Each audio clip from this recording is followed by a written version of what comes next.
Can continuous improvement be a bad thing? Absolutely. I practiced continuous improvement my whole career.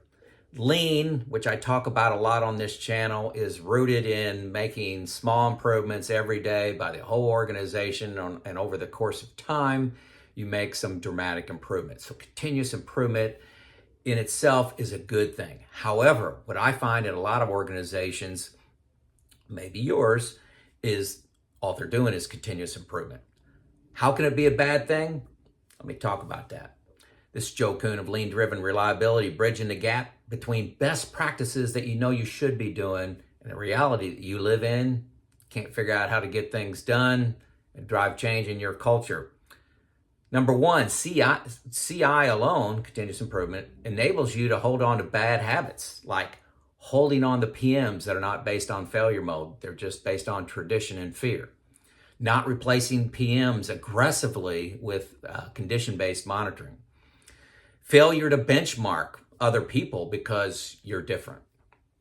Keeping poor planners, this is a big one. Poor planners, poor supervisors, substitute any employee in there, because they are excellent at emergency work. So you've got a team that's organized around emergency work, okay?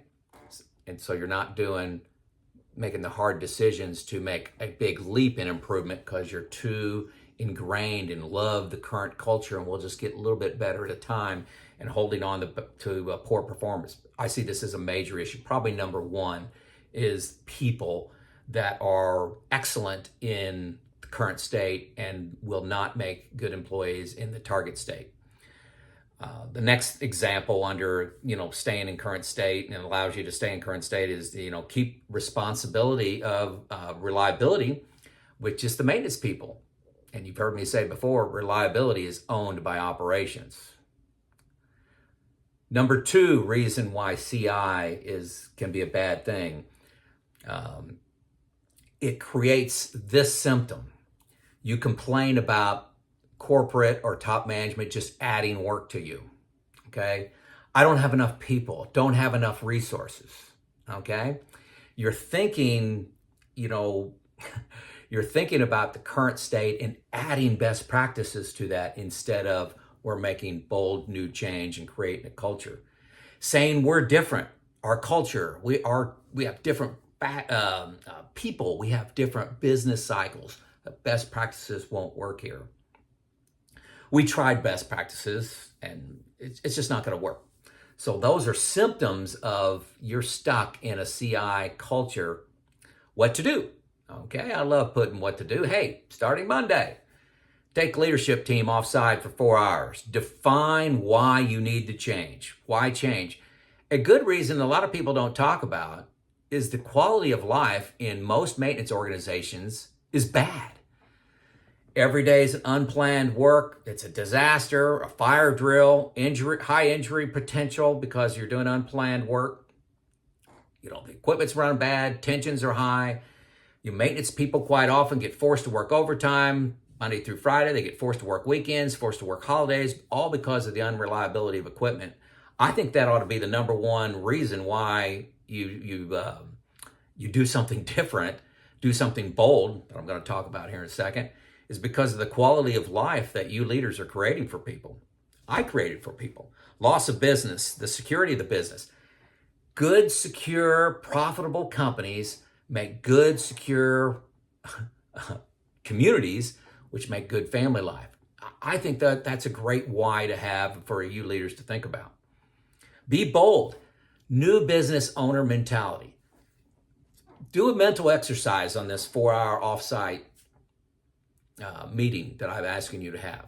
What if we in this room just bought this business today? What if we bought it today, didn't have the history, didn't have the emotional connections? What would we be doing different as new owners, new business owners, an entrepreneurial spirit? What would we do different?